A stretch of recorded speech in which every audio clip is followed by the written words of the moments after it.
Hello everybody, it is your host, Yaku1987, and we have a new Let's Play for you. It is... Desert Strike, Return to the Gulf. The first of 3 Strike games on the Sega Genesis console. I played this growing up because, at my friends actually, because we both owned Sega Genesises. Nice. Fun fact here, if you press A on the title screen, you shoot rockets. So in this game, you're a helicopter pilot. It's a war game. You're a helicopter pilot, and you got to complete missions and objectives and beat the enemy, save allies, and all sorts of stuff. It spawned 5 other sequels, 4 or 5 other, 3 on the Genesis, well, 2 others on the Genesis, and then I believe there was one on the N64/PlayStation, Nuclear Strike. I have played that, never beat it, and there is Soviet Strike, which I've never played. Anyway, here's the story. Terrorist leader General Kilpapa stuns the world when he invades a small but wealthy Arab emirate and takes over. Iraq, cough cough. The madman built his reputation by showing no mercy for those who stood in his way.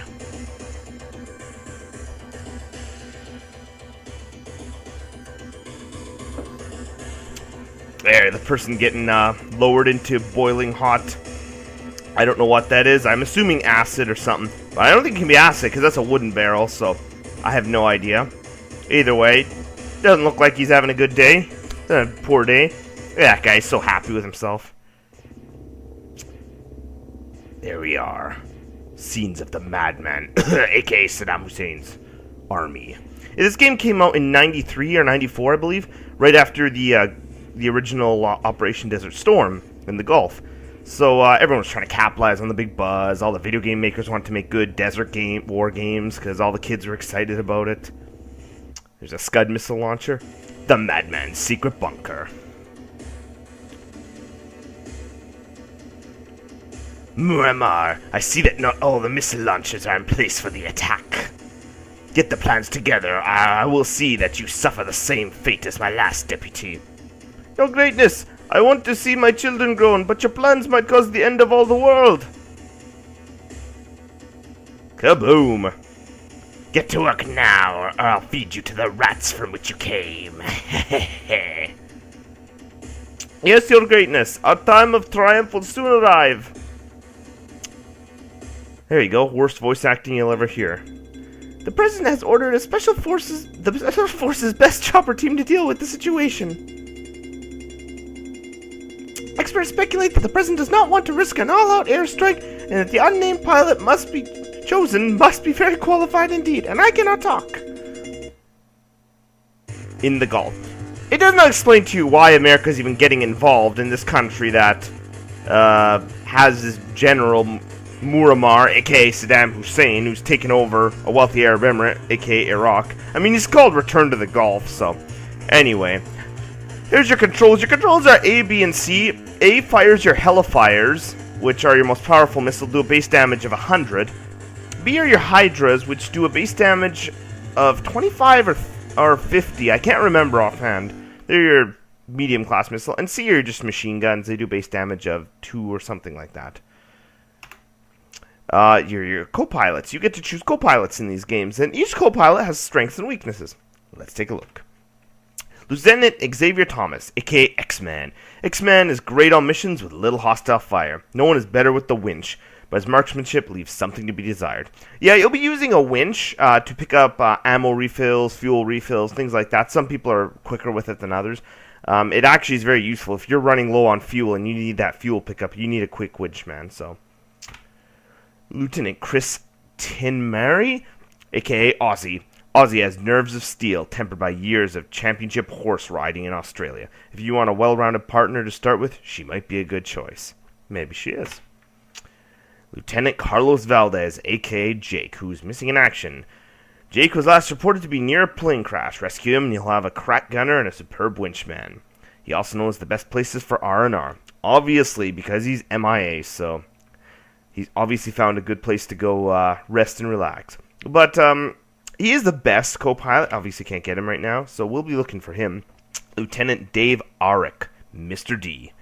Call it courage or insanity, but Mr. D has no fear. In the heat of battle, he is often so pumped up that he loses control of his body, shooting wildly and jamming the winch. Doesn't sound good. We'll pass on you, Mr. D. Lieutenant Keith Michaels, Tracker. Tracker is a congressman's son, raised up on a sprawling ranch where he learned to shoot at a very young age. But his fellow officers sometimes wonder if he really cares about the grunts. Actually, he is your best co-pilot. So, off the start anyway, so let us begin the first mission.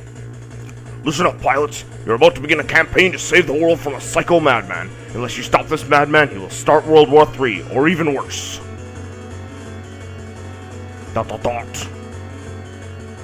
We have a lost agent in this sector. This agent has the madman's nuclear plans. It's up to you to find the lost agent, but first you must complete 4 important missions. ... Destroy the radar sites, blow up the power plant, bomb the airfield, and hit the enemy command centers. If you want to survive, I suggest you complete the missions in order. The world is watching and counting on you. Good luck. He is not kidding when he say, do the missions in order, or else you will be killed. Because if the enemy has their radar up, they actually get enhanced statistics. There we are, there's our helicopter. As you can see, it's a pseudo, not exactly 3-dimensional setup here. I don't know what the technical term is for it. Anyway, we have our weapons arm. Here's our machine gun. Boom, boom. Not very powerful. Here's your medium strength Hydras and your Hellfires, your most powerful missile. Now, if you press start, it brings up your radar, everything. You see on the top, you see your ammunition for each, and you get 7 Hellfires, 37 Hydras, and quite a few guns. If you look on the left, you see your fuel, your armor, how many people are in your helicopter, because you can pick up people. You think this helicopter holds 6. And how many lives? You have 3 lives to beat each level, not the game, each level. Your score is on the bottom left. You see your radar there. Your current objective is listed right under your radar. As you can see there, I'm changing it. So, and you see it flashing on the radar. There's the radar sites. If you press B, it'll give you a description of your mission. There's a radar. Destroy the early warning radar sites. Radar is active. The enemy weapons have an increased range. Alright, there's your first objective. Your second one's the power station. If you press B, it gives you a little description for it. And 3, little description, 4, and etc. You can also press C to see which objectives you have to do still. So, in addition to the missions, you get enemies. It'll show on your radar. These are VDAs. This desert rodent likes to sneak up on intruders. Watch out for its rapid-fire double-barreled cannons. As you can see, it has an armor of 100 and strength, like firepower, of 25. Not a very deadly enemy. So, and there's only one on the map, so it's not too hard. A rapier, Sam, armor 75, power 100. These things are pretty strong, as you can see. They do a power of 100. Their armor's weak, though. Surface-to-air missiles, deadly accurate. And with quick maneuvering, your Apache can outgun a rapier. That's very true. Oh, press the wrong button. As you can see, there's quite a few of them out the map. They're in later objectives, as you can see. And here's your AAA. Very weak. Armor of only 50, power of 20, anti-aircraft guns, poor accuracy, compensated for by its rapid firing rate.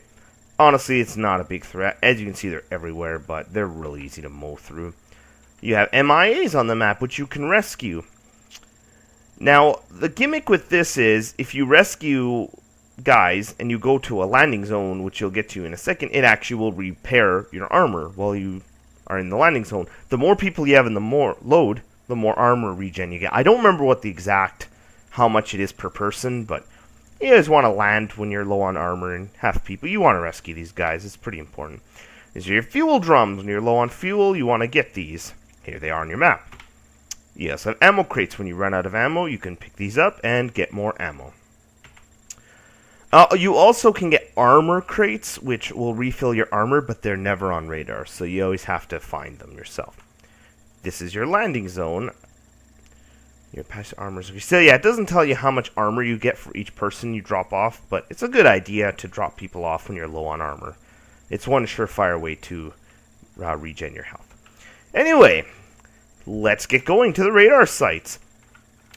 There's our landing zone. As you can see, our troops are the ones in brownish tan, so watch out for those guys and don't shoot them. Oh, where's our first enemy? There's a green dude. Let's waste him. There we go. There, we saved one of our guys. You see, we picked him up. As you can see, he's in our load. So the biggest flaw with this game is not quite the gameplay. Well, here, listen. There is no music in this game. And none of them have music. It's not just a this game problem. Wow, I'm pretty sure I shot that guy. My strategy is I try using guns on unimportant targets like this, and I like to save my good weapons for the more important targets. So you fly around, we're pretty slow. Yeah, let's waste this guy. Yeah, this chopper's not very fast. In the subsequent games, you'll get more stuff. This game is not a long game. It is only 4 levels long, so the other games are much harder. Jungle Strike is very tough. Oh, I almost shot my own dude there. Getting a little trigger happy. Ooh, there's some enemy barracks. Let's waste them. You gotta be careful when you blow up buildings. Sometimes there'll be a Rocketeer or someone waiting in there, and in later levels, sometimes you'll blow up a building, and there'll be a tank in there. How there's a tank in a barracks tent? Oh, there's an enemy dude was sleeping. Oh, this is a danger zone. I was telling you that you should do your missions in order. If you go into a danger zone, the enemy stats are increased by a factor of 5 or something ridiculous in every aspect. They have more armor, shoot faster, do more damage. So, yeah, you'll get wasted pretty fast. So do your objectives in order. Alright, there we go. Waste these AAAs. And so, yeah, I love this game. This game is just... I played it at my friend Dan's house growing up. It's fantastic. I remember the first time I played it. Oh, I loved it. I actually think there's some MIAs up here. Yeah, up here. So we'll go get them in the top left. So, yeah, it was a wonderful game. I played it, and I'm like, wow, we're actually like a chopper dude, and it's neat. So this is Lieutenant Carlos Valdez, I believe. Or maybe not. Now, contrary to what you might think, this is an F-22, I believe, or F-15 or something. Actually, an F-15, yeah, 94, they didn't even have an F-22, what am I thinking? So you blow that up, you actually get points for blowing that up. You wouldn't think so, because you're like, oh, destroying your own jet, but you gotta protect the technology from the wealthy Arab Emirate, aka Iraqis. So you finished the first objective, and as you can see, you burned through. Let me tell you, this game, the biggest gripe with this game, other than lack of music, is you piss through fuel so quickly. It is ridiculous. You piss through fuel quicker than a Formula 1 car in this. In non-fuel saving mode. Let's blow up these barracks and see. Oh, there's another dude. Look, he's got his underwear on. He's trying to run away from you. But your dude grabs him. That's your co-pilot on the winch there. He'll grab him and take him up. So take him to a landing zone and he'll be captured.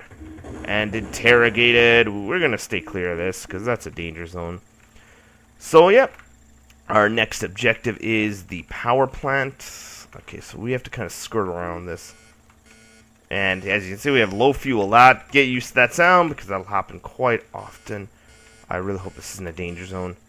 Oh, sometimes they're in buildings, these fuel drums. And so you gotta blow up the building.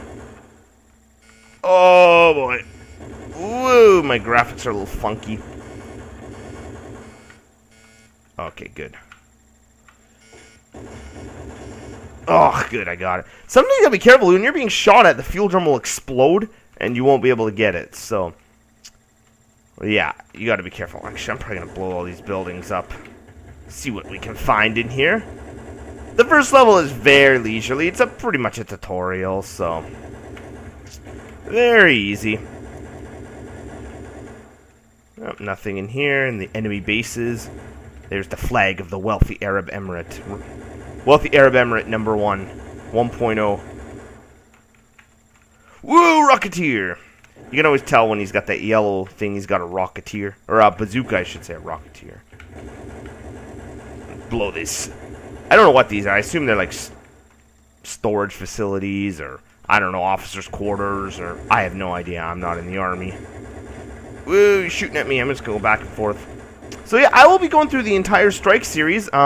I have beaten this game, and I have beaten Jungle Strike. Only once, though, because Jungle Strike is a pretty tough game. And I don't own this game, so I'm going to have to do it on ROM. And I can't find a good ROM for Jungle Strike, so I might have to do it on a Super Nintendo ROM and emulator, which I have. And this guy, we're going to blow him up quickly. Use 3 Hydra shots. And kaboom. Oh, an ammo crate. Perfect. I'm gonna leave it there, though, because I don't need it yet. Ah, another one. Hi, guys. Riding a Jeep. I'm going to... Whoa, there's one of my dudes there. Do I have room for him? I might not even have room for him. Nope, no more room. Alright, well, we'll get back to you. Anyway, I'm out of time right now, so join me in my next video where we continue our fight. Take the fight to Random Wealthy Arab Emirate 1.0. See you then.